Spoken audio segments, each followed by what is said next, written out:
बिस्मिल्लाहिर्रहमानिर्रहीम, अस्सलाम वालेकुम। आप देख रहे हैं program news today with Tanzeela Mazhar. Program में आपको खुशामदीद कहते हैं। एक तरफ पाकिस्तान तहरीक इंसाफ अपने अगले जलसे की तैयारी कर रही है, दूसरी जानिब हुकूमती ज़राए ये दावा कर रहे हैं कि पार्लिमान के मुश्तरका अजलास में कोई अहम कानून साजी पेश की जाएगी। और जिस हवाले से सदर मुमलिकत आसिफ अली जरदारी साहब ने मौलाना फजल रहमान साहब से भी मुलाकात की है। इससे पहले हमने देखा था कि बिलावल जरदारी साहब की शहबाज शरीफ साहब से मुलाकात हुई। अब तक इस आइन में तरमीम या कानून साजी जो भी हुकूमत अपना कोई मनसूबा रखती है, ना हुकूमत के अरकान को इस हवाले से कुछ तफसीलात मालूम हैं, ना ही इस हवाले से कोई बाहर ज़्यादा ख़बरें आ रही हैं। बहुत सारे मुबसरीन ये कह रहे हैं कि इस मुतवक्के कानून साजी का ताल्लुक सुप्रीम कोर्ट की हैयत बदलने से जुड़ा हुआ हो सकता है, और अगर हुकूमत ऐसी कोई कोशिश करेगी, ऐसा कोई कानून लाने की बात होगी, तो उसके लिए क्या हुकूमत के पास नंबर्स पूरे होंगे या नहीं। ये मामलात काफ़ी अहम है, क्योंकि उसमें शायद जो इस वक्त नंबर गेम है वो किसी तरमीम के लिए नाकाफ़ी है जो हुकूमत के पास है। लेकिन आज के प्रोग्राम में इस यूजुअल पॉलिटिक्स के अलावा एक बहुत ही अहम मौजू है, उस पर हम बात करेंगे, और वो मौजू है पाकिस्तान के तालीमी निज़ाम के हवाले से। पाकिस्तान में मेयार तालीम कितना बेहतर है, कितना बेहतर नहीं है। पाकिस्तान की यूनिवर्सिटियों से फ़ारिग तहसील नौजवानों के लिए क्या पाकिस्तान में मुलाजमतें मौजूद हैं या नहीं हैं।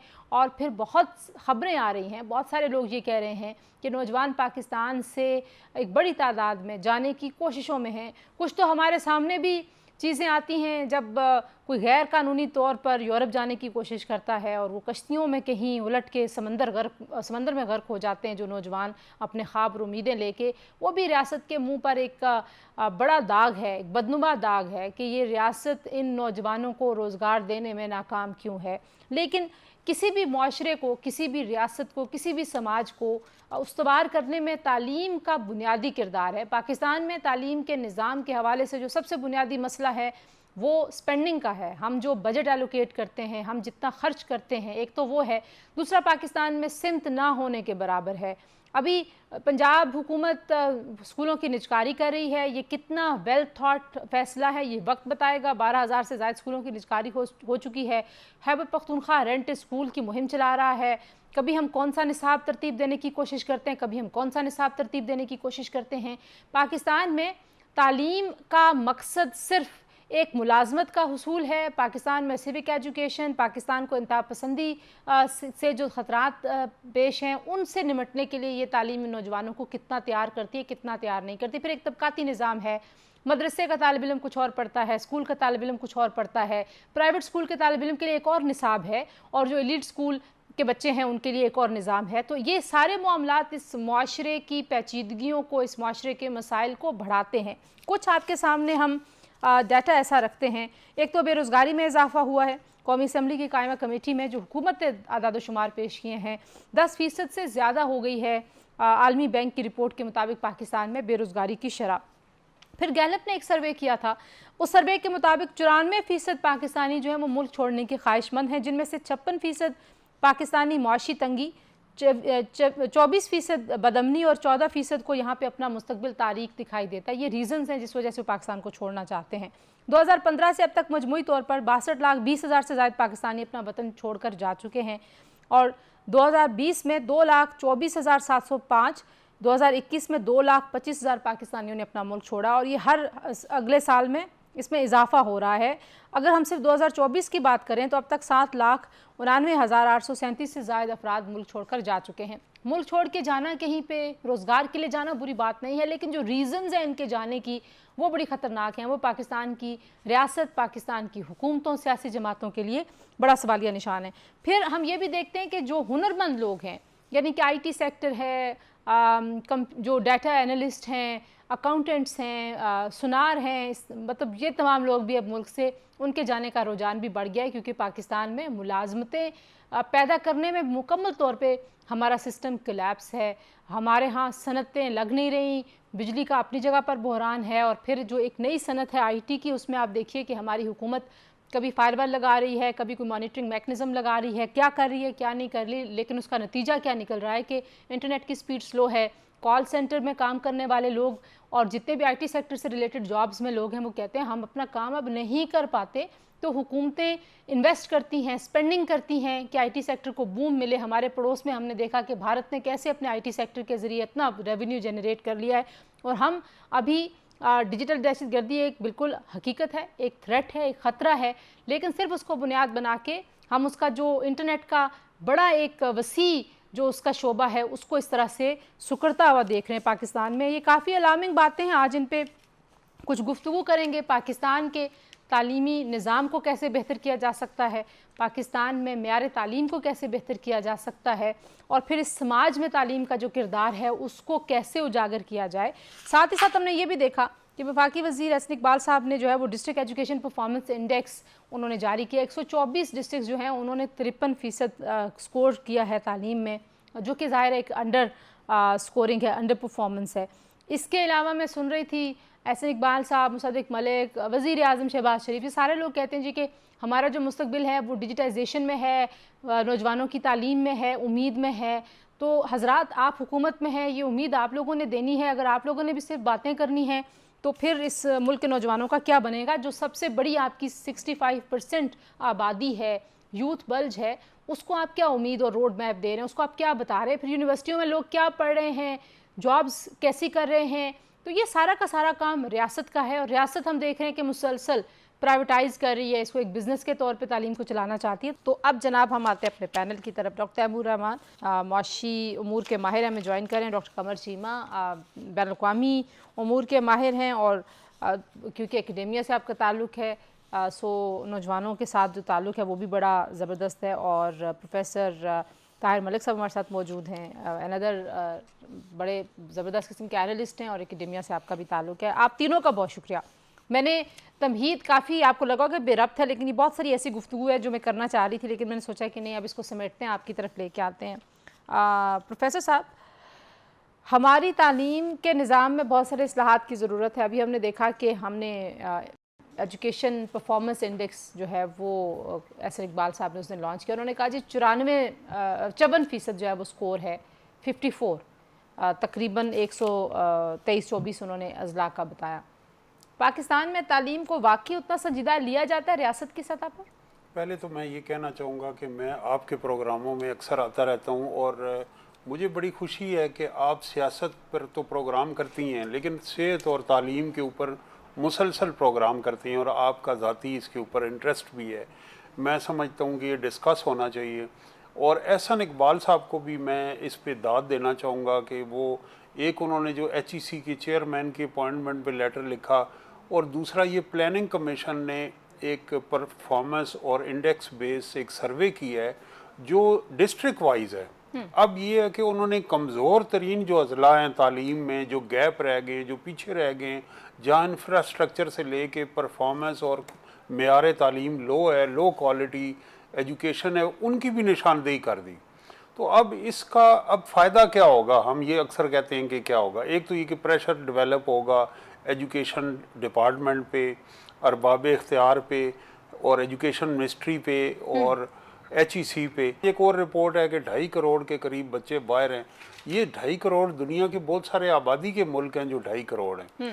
तो फिर सियासत तो इस तरह होनी चाहिए कि एक डिस्ट्रिक्ट में तालीम का और सेहत का मेयार क्या है, सियासत इस चीज़ पे होनी चाहिए। इस चीज़ पे नहीं होना चाहिए कि आपने कल्ट फॉलोइंग को और आपने एक बयानिए की वजह से वोट दें, बल्कि उस दिन हम तरक्की करेंगे जिस तरह हम मगरबी जमहूरियत की तरह एक पार्लियामेंटेरियन का, एक गवर्नमेंट का एहतसाब करेंगे कि मेरा बच्चा जिस सरकारी स्कूल में जाता है, मेरे वालिदैन जिस सरकारी हॉस्पिटल में जाते हैं, मेरी ख़वातीन जिस सरकारी हॉस्पिटल में जाती हैं, उसका मेयार क्या है और कौन उसे बेहतर कर रहा है। अब ये जो रिपोर्ट आप बता रही हैं, इसके अंदर तो हम ये कह रहे हैं कि ये अंडर स्कोर है। पाकिस्तान के सारे अजला जो हैं वो तालीमी लिहाज से पीछे हैं, बल्कि अलार्मिंग सिचुएशन है। तो इसके ऊपर हमें ज़रूरत ये है कि हम इसके ऊपर एक एमरजेंसी नाफिज करें, और इसके ऊपर करें कि कौन से इकदाम ऐसे हैं जिन्हें लेके हम इसे दुरुस्त बना अच्छा, बहुत सारे क्योंकि मसाइल हैं, मैं चाहती हूँ पहले ज़रा मसाइल को लिस्ट डाउन कर लें। डॉक्टर तैमूर, आपको क्या लगता है कि जो स्पेंडिंग है एजुकेशन के ऊपर, वो प्रॉब्लम है, स्ट्रेटजी नहीं है, विजन नहीं है, क्योंकि एक इवॉल्विंग सब्जेक्ट है ना तालीम। ज़ाहिर है जैसे जैसे दुनिया की ज़रूरत होगी वैसे वैसे आप इवॉल्व करते हैं। हम अभी भी मतलब जो मेरे ख्याल में 70 साल वाले ने जो माशरती उलूम और वो पढ़ा था वही आज भी लोग पढ़ रहे हैं। तो रीज़न आपके ख्याल में बुनियादी तौर पर क्या है? बहुत बहुत शुक्रिया जी। सबसे पहली बात तो ये है कि पाकिस्तान के अंदर तालीम बहुत ही अंडर फंडेड है। सबसे अहम बात तो है ये। अभी मैं मलेशिया से वापस आ रहा हूँ, जहाँ पर तमाम सेकेंडरी तालीम मुकम्मल तौर पर मुफ्त है, हुकूमत उसको सप्लाई करती है। और बाकी भी आप रीजन में देख लें, इंडिया की तरफ देख लें, नेपाल की तरफ देख लें, श्रीलंका को देखें, वहाँ पे रेट क्या है, इवन बांग्लादेश वगैरह, ये तमाम मुल्क जो हैं और जितने मुल्क तरक्की कर रहे हैं उनका जो एजुकेशन बजट है वो हमसे बहुत ज़्यादा है। तो और ये कंसिस्टेंसी से होता आ रहा है, किसी एक हुकूमत का नहीं को नहीं मुर्दे इल्ज़ाम ठहराया जा सकता, बल्कि 1947 से ये पैटर्न जो है वो कायम है और आज तक उसी तरह से चल रहा है। पहली बात तो ये। दूसरी बात ये कि 1980 की दिहाई में तकरीबन हमने ये देखा कि जो एलीट थी पाकिस्तान की, उन्होंने पब्लिक यूनिवर्सिटीज़ से अपने बच्चों को निकाल के प्राइवेट यूनिवर्सिटीज़ और प्राइवेट कॉलेजेस बनाने शुरू कर दिए और प्राइवेट स्कूल भी बनाने शुरू कर दिए। रिजल्ट ये हुआ कि जो सबसे अच्छे टीचर्स थे पब्लिक सेक्टर में, उन्होंने उनको बेहतर तनख्वाहें देकर तो प्राइवेट सेक्टर के अंदर वो उनको ले आए। तो पब्लिक सेक्टर के अंदर एक मुकम्मल कलैप्स हुआ। उसके अंदर इन्वेस्टमेंट भी नहीं हो रही थी, उसके अंदर टीचर ट्रेनिंग भी ख़त्म हो गई, उसके इंफ्रास्ट्रक्चर में इन्वेस्टमेंट ख़त्म हो गई, क्योंकि जब एलीट ने अपने बच्चों को ही पब्लिक सेक्टर से निकाल दिया तो फिर एलीट को ये परवाह नहीं थी कि पब्लिक सेक्टर क्वालिटी क्या है क्या नहीं। एक चीज़ और भी ऐड कर दीजिए। जाहिर है इस चीज़ को रोकने की जिम्मेदारी रियासत पे थी, रियासत के मामलात भी एलीट के हाथ में थे, तो फिर तो मतलब वो ऐसे गंगा बहनी थी। Exactly, absolutely right. और यही वजह है मेरा ख्याल है कि जो अपडेट होने थे सिलेबसेस, कोर्सेज, जो रिसर्च होती है यूनिवर्सिटीज़ में, ऑब्वियसली इन सब तमाम चीज़ों के लिए आपको फंडिंग चाहिए होती है। और दुनिया की कोई यूनिवर्सिटी ऐसी नहीं है जो कि फंडिंग के बगैर रिसर्च वगैरह अकॉम्प्लिश कर ले, साइंटिफिक रिसर्च करे, ये सब चीज़ें करें। तो वो फंडिंग भी फिर कलेप्स होनी शुरू हो गई। अभी आप देख लें कि यूनिवर्सिटीज़ के जो पब्लिक सेक्टर यूनिवर्सिटीज़, उनको बड़ा सीरियस क्राइसिस है इस मामले का कि वो कैसे अपने मामलात पूरे करें, वो कैसे एक्सपेंड करें, या वो कैसे रिसर्च प्रोजेक्ट्स को फंड करें एंड सो ऑन। और जो प्राइवेट सेक्टर है उनमें फिर रिसर्च की कोई ख़ास परवाह ही नहीं, क्योंकि उनको परवाह ये है कि वो बेसिकली ग्लोरीफाइड ट्यूशन सेंटर्स बना लें।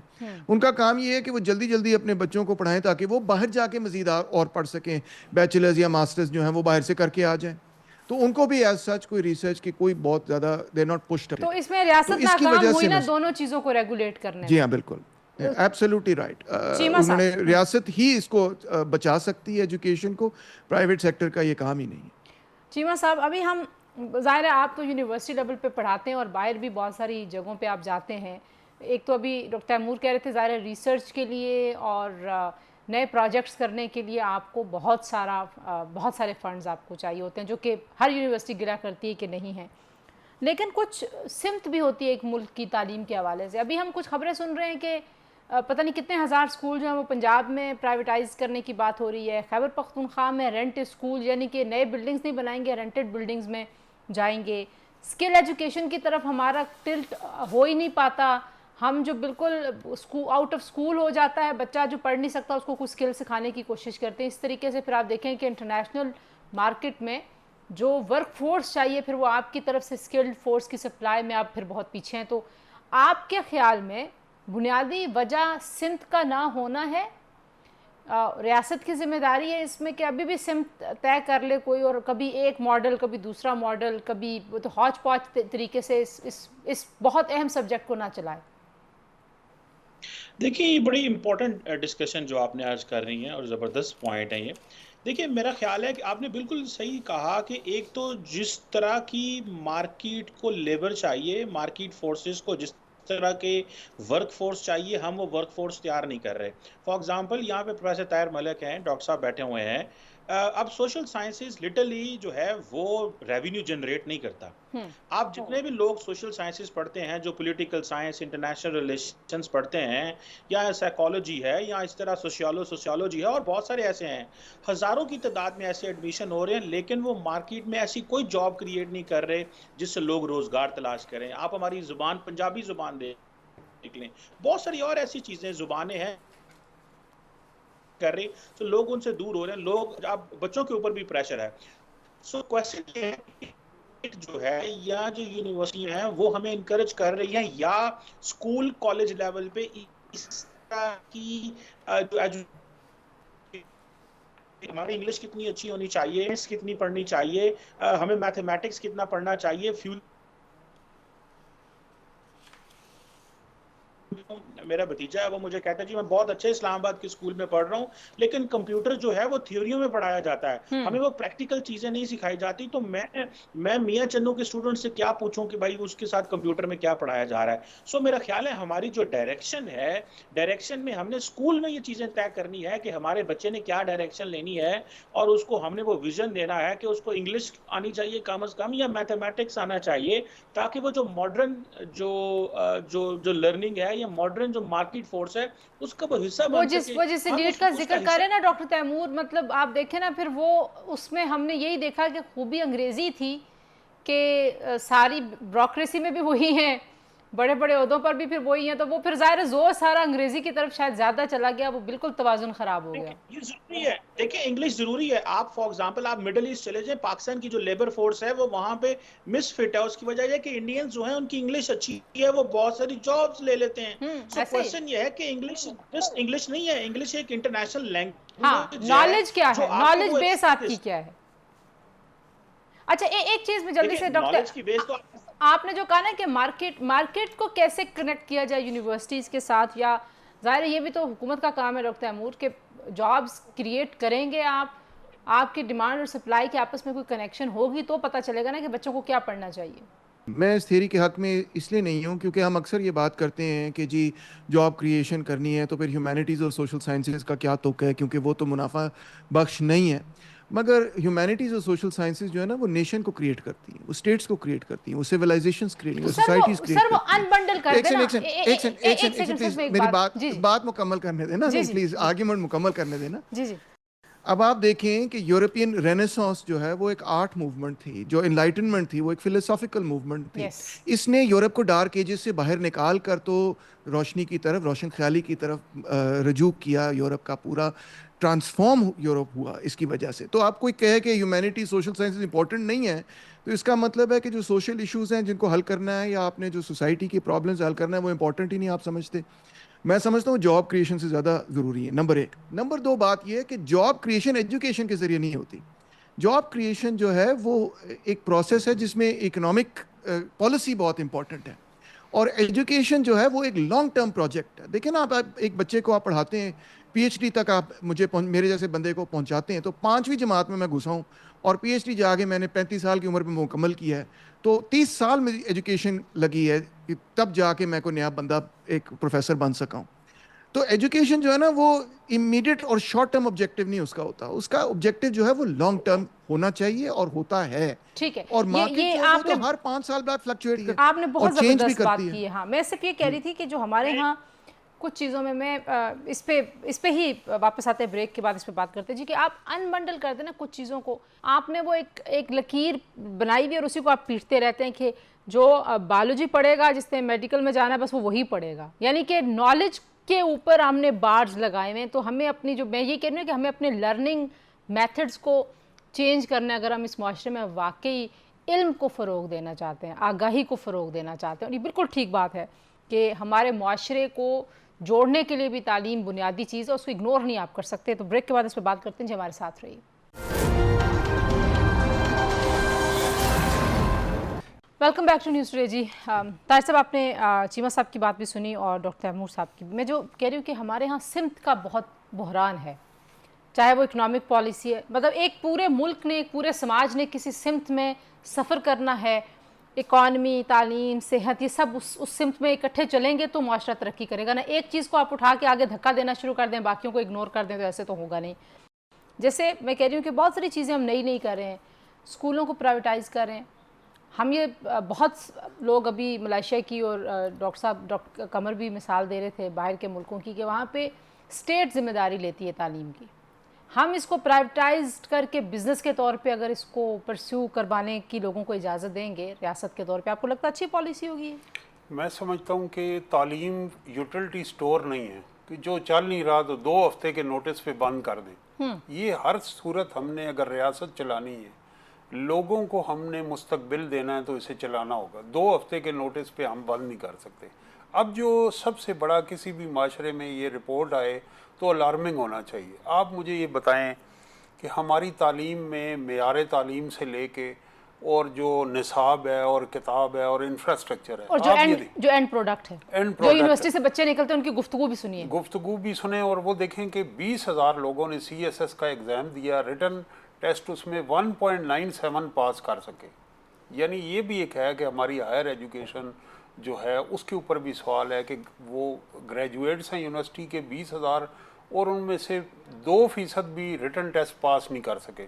अब जो स्कूल का मामला है, स्कूल के अंदर क्या पढ़ाया जा रहा है, हम उनको एनवायरनमेंट नहीं पढ़ा रहे, सिटीजनशिप राइट्स नहीं पढ़ा रहे, हम उनको जेंडर के बेस पे सेंसिटाइज नहीं कर रहे, हम एजुकेशन दे नहीं रहे, आप दे नहीं रहे और स्किल्स नहीं दे रहे। चीमा साहब ने ये बात दुरुस्त कही कि स्किल्स जो इस वक्त दुनिया को स्किल्स जो चाहिए, आप देखें कि हमारे पड़ोस में 2 बड़ी मईशतें हैं, चाइना और इंडिया है। और इंडिया की इस वक्त जो IT सेक्टर में इनकम है वो सऊदी अरेबिया को क्रॉस कर चुकी है ऑयल रेवेन्यू में। तो हमें भी दुनिया को, क्योंकि हम और हमारा इकोनॉमिक ग्रोथ रेट बहुत कम है, तो इसलिए हमें ये चाहिए होगा कि हम जदीद ज़रूरियात के तहत निसाब को इस्तवार करें। अब एक छोटी सी बात मैं आपको कहूँगा, बड़ी मेरे लिए शॉकिंग है कि आप देखें कि हमारे जो A और O लेवल के एग्ज़ाम्स हैं और जो लॉ के एग्ज़ाम्स हैं, ये यूनिवर्सिटी ऑफ कैम्ब्रिज ये मुनक्किद कराती है और अरबों रुपए खरबों रुपए हमारा फॉरेन एक्सचेंज वो पाउंड्स और डॉलर्स में स्टूडेंट्स यहाँ से बैठ के एवेल्यूएशन उनकी किसी तीसरे मुल्क में होती है। तो हम मैट्रिक या हाई स्कूल का एक टेस्टिंग सर्विस नहीं बना सके। आखिर 25 करोड़ का मुल्क है, हमारे मुल्क में कोई 300-400 यूनिवर्सिटी हैं, हमारी यूनिवर्सिटी। क्या वजह है कि हम एक अगर गवर्नमेंट प्राइवेट सेक्टर को भी कहे कि हमने AO लेवल के मुकाबले का एक टेस्टिंग ग्रेडिंग सिस्टम बनाना है और एक अच्छा निसाब बनाना है, अगर हम इसकी भी अहलियत नहीं रखते तो ये एक बहुत बड़ा क्वेश्चन मार्क है। उसकी वजह ये है कि एक तो तालीम तबकाती है। आप ये कहने लगे थे कि डिसफ्रेंचाइज और इसके अलावा क्या होता है कि आपके स्टेक्स ही नहीं है। आपने पता है आपको, अगर आपने अपने बच्चे को वहाँ भेजना नहीं है, जो पॉलिसी मेकर्स हैं, ये जो ब्यूरोक्रेट्स बैठे हुए हैं, सियासतदान हैं, क्या इन्होंने गवर्नमेंट स्कूल में बच्चों को अब आप एक सर्वे कर लें। मैं कहता हूँ लाहौर, कराची, इस्लामाबाद में जो नई हाउसिंग सोसाइटी है, जो गेटेड कम्युनिटी है कि दीवार के अंदर एक हाउसिंग सोसाइटी है, उसका गेट है, उसके अंदर आपको सरकारी स्कूल ही नहीं मिलेगा। तो गेट के अंदर हर चीज़ प्राइवेटाइज्ड है, हॉस्पिटल भी प्राइवेट है, स्कूल भी प्राइवेट है, ये जो है, और गेट के बाहर जो आबादी है वो भाड़ में। कमर चीमा साहब क्या करें? अब ज़ाहिर है मेयार तालीम की बात भी बहुत ज़रूरी है। अब IT सेक्टर जो है वो सारी दुनिया में कितना ग्रो कर रहा है, हमारे यहाँ इंटरनेट के मसाइल हैं और आप देख रहे हैं कि यूनिवर्सिटी के बच्चों में इंतहा पसंदी, और मैं इंतहा पसंदी सिर्फ रिलीजियस इंतहा पसंदी की बात नहीं कर रही, समाजी इंतहा पसंदी भी है। कभी हम लोगों को कहते हैं ड्रेस कोड तुम लोगों का ये होना चाहिए, कभी हम किसी के लिबास पे अरबी लिखे हुए उसको पकड़ के जो है वो मॉबिंग करना शुरू हो जाते हैं। यूनिवर्सिटीज़ के अंदर के जो हालात हैं, आप इस पे क्या कहते हैं कि सिलेबस का मसला है, पूरे मुआशरे का मसला है, क्या मसला है? देखिए, ये भी ज़ाहिर बात है, मॉरल पॉलिसिंग हमारे जो लोग डिफरेंट अदारों में आते हैं उनका बड़ा दिल करता है। वो जब 55-60 साल की उम्र में होते हैं तो वो ये समझते हैं कि अब इस मुल्क में इस्लाम का नफाज करना मेरी जिम्मेदारी है। मैंने 5-10 साल बाद इस दुनिया से चले जाना है शायद, और मुझे मेरा ये जॉब है कि मैं हर कीमत पे जो है वो इस्लाम को नाफज करके जाऊंगा। सारा सवाब यूनिवर्सिटी में कमाना है।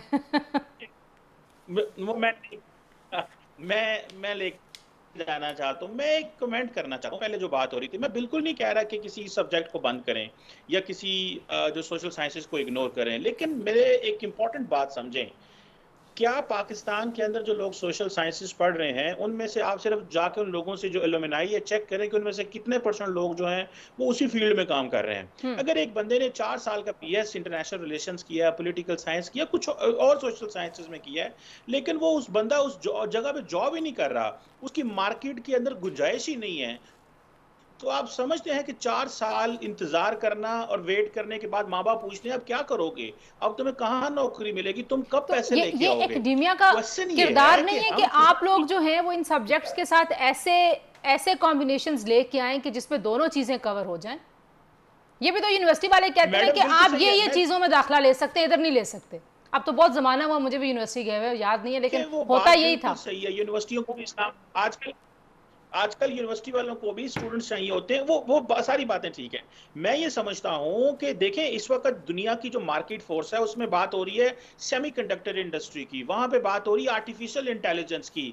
हमने अपने लोगों को उस चीज के लिए तैयार करना है। देखें, एक वो पीएचडी जिसको नौकरी ना मिल रही हो, और एक वो बंदा जिसके पास कोई डिग्री ना हो और उसके पास सिर्फ चाइनीज लैंग्वेज आती हो और जापानीज लैंग्वेज आती हो और इंग्लिश जुबान बोलता हो, वो ज्यादा पैसे ठीक है, कमा रहा होगा। अच्छा, मैं बिल्कुल नहीं बिल्कुल कहना ठीक है, चाहता ये बड़ा कि वो जबरदस्त पीएचडी पॉइंट है सोशल कमर साइंस साहब। नहीं, प्रोबेबिलिटी। ठीक, डॉक्टर देखिए, तैमूर, कौन सिर्फ कौन एक ये, पॉइंट मैडम, हाँ एक पॉइंट जी जी जी मैं जवाब देता हूँ। जी जी, थैंक यू। मैडम, एक बात। सबसे अच्छा पहले तो एक मिनट, कमर साहब की एक बात रहेगी जी। कमर साहब, जी कमर साहब। देखिए, ये जो 2-2.5 करोड़ लोग स्कूल से बाहर हैं ना, ये ऐसे बाहर नहीं है। जो 2-2.5 करोड़ बच्चे स्कूल से बाहर हैं, ये ऐसे बाहर नहीं है। उनके वालिदैन को पता है कि अगर हम इन्हें गवर्नमेंट स्कूलों में जाएंगे तो ये कुछ कर ही नहीं पाएंगे। सो लिहाजा उन्होंने कहा इनको बाहर रख के तो इनसे नौकरियां करवाओ, काम कराओ, पैसे कमाओ। वो जो प्रोबेबिलिटी होती है का जो ठीक है, कॉन्सेप्ट है वो बड़ा अच्छा इंपॉर्टेंट मुझे है। ब्रेक का हमें कहा जा रहा है, इसमें लेकिन मैं देखिए, डॉक्टर तैमूर से क्विकली पूछना चाह रही थी कि कौन करेगा ये कि जो डायरेक्शन है, जाहिर है ये भी तो रियासत की जो इकोनॉमिक पॉलिसी बनाने वाले हैं वो क्या इस चीज़ को कंसिडर करते हैं कि हम किस तरह का ह्यूमन रिसोर्स पैदा करें दुनिया के लिए? देखिए जी, सबसे पहले तो अगर आप डेटा को एग्जामिन करें, आपको ये नज़र आएगा कि यूईटी से जो लोग इंजीनियरिंग करके निकलते हैं वो अक्सर इंजीनियर्स नहीं बनते। आप बड़े हैरान होंगे ये बात सुन के, मगर मीडिया के अंदर यूईटी से इंजीनियरिंग करके लोग पहुंचे होते हैं। दूसरी बात ये है, और भी फील्ड्स में ऐसे आप देखेंगे शोबिज़ में पहुंचे होते हैं, मेरा खुद एक्सपीरियंस है इस चीज़ का। दूसरी बात यह है कि अगर आप मॉडर्न इकोनॉमी की बात करें, आप फाइनेंस सेक्टर की बात कर लें वगैरह, दुनिया के अंदर इस वक्त जिस तरह बैंकिंग है, फाइनेंस सेक्टर सबसे बड़ा सेक्टर है। तो उसमें वो क्या करते हैं, जब वो एक टीम बनाते हैं उसमें वो एक फाइनेंस का बंदा रखते हैं, एक लिटरेचर का बंदा रखते हैं, एक सोशल साइंस का बंदा रखते हैं, एक मैथमेटिशियन रखते हैं। वो टीम को मिक्सअप करते हैं। क्यों मिक्सअप करते हैं? बैंक्स में, आप सारे जदीद बैंक्स में ये थिंकिंग है एम्प्लॉयमेंट के वाले से। क्यों मिक्सअप करते हैं? वो कहते हैं कि अगर हमने सारे इंजीनियर रख लिए या हमने सारे फाइनेंस के बंदे रख लिए, सारे अकाउंटेंट रख लिए, तो उन्होंने एक तरह से सोचना है। हम मिक्सअप करते हैं क्योंकि उससे लैटरल थिंकिंग होती है, नए सॉल्यूशंस निकलते हैं। इसलिए हम एक्चुअली चाहते हैं कि मल्टीपल डिसिप्लिन से लोग हमारे पास आएँ। उसकी एक और मैं आपको रीज़न बताता हूँ कि जो असल ट्रेनिंग होती है ना जॉब की, वो ऑन द जॉब ट्रेनिंग ही होती है। एजुकेशन जो है आपको क्रिटिकल थिंकिंग की स्किल्स देती है, ऑन द जॉब ट्रेनिंग को सब्स्टिट्यूट नहीं कर सकती ठीक, एजुकेशन। बिल्कुल ठीक है। तो इसलिए अच्छा मैं मैं जरा आपके ब्रेक, सामने ये रखता हूं। मैं जरा ब्रेक ले लूं। ब्रेक का मुझे कहा जा रहा है डॉक्टर साहब। कंक्लूजन अगर आप ले लेना तो मैं वापस इसी कंक्लूजन पे आती हूँ आपसे। पहले हम कंक्लूजन लेंगे फिर आगे बढ़ेंगे। एप्टीट्यूड की आप बात करें, उसको भी कैसे हम कवर करते हैं अपने एजुकेशन सिस्टम में। ब्रेक के बाद इस पर बात करते हैं जी।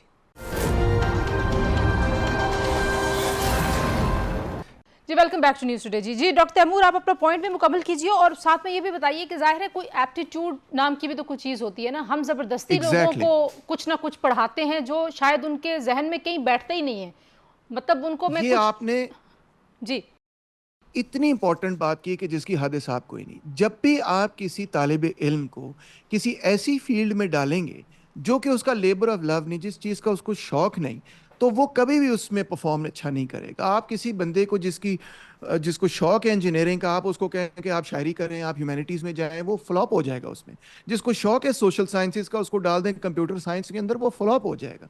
तो हम हमेशा एज ए टीचर ये कहते हैं कि सबसे अहम बात ये है कि आपकी दिलचस्पी और आपका एप्टीट्यूड किस चीज़ में है। अब वहाँ पे जब बच्चा अपने एप्टीट्यूड की चीज़ करेगा, उसके लिए वो लेबर ऑफ लव होगा।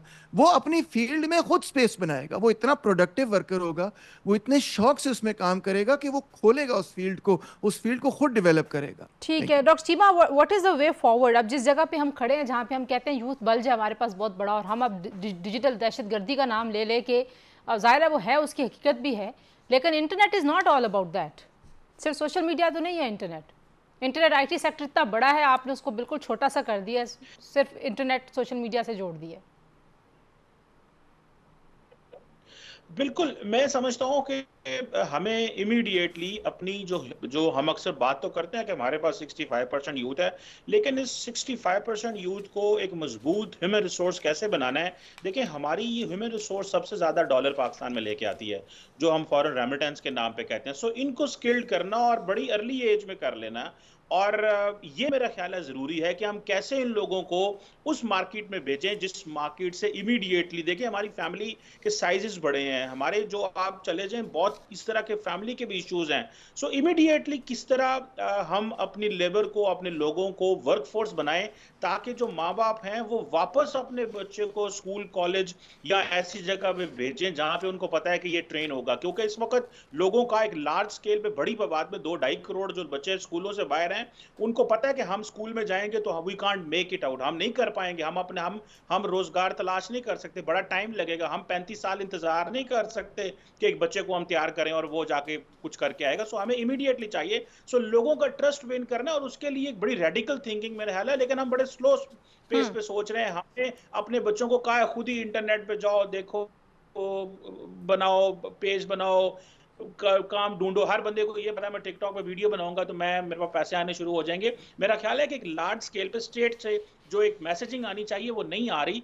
यूनिवर्सिटियां अपने कामों में मसरूफ हैं, ये स्टेट का काम है कि ठीक है। कैसे यूथ को और उनकी फैमिली का ट्रस्ट दोबारा विन करना है। हाँ, मेरे ख्याल में रोड मैप की बात हो रही है ताहिर साहब के। रोड मैप जो है वो एक बार एकेडेमिया को एंगेज करें, इकोनॉमी के जो एक्सपर्ट्स हैं उनको एंगेज करें, इंटरनेशनल अफेयर्स के लोगों को एंगेज करें, अपनी बाहर हमारी एम्बेसीज बैठी हुई उनको एंगेज करें, दुनिया को देखें ट्रेंड्स क्या चल रहे हैं, वर्क फोर्स उस हिसाब से तैयार करें और एजुकेशन को उस हिसाब पे लेके चलें।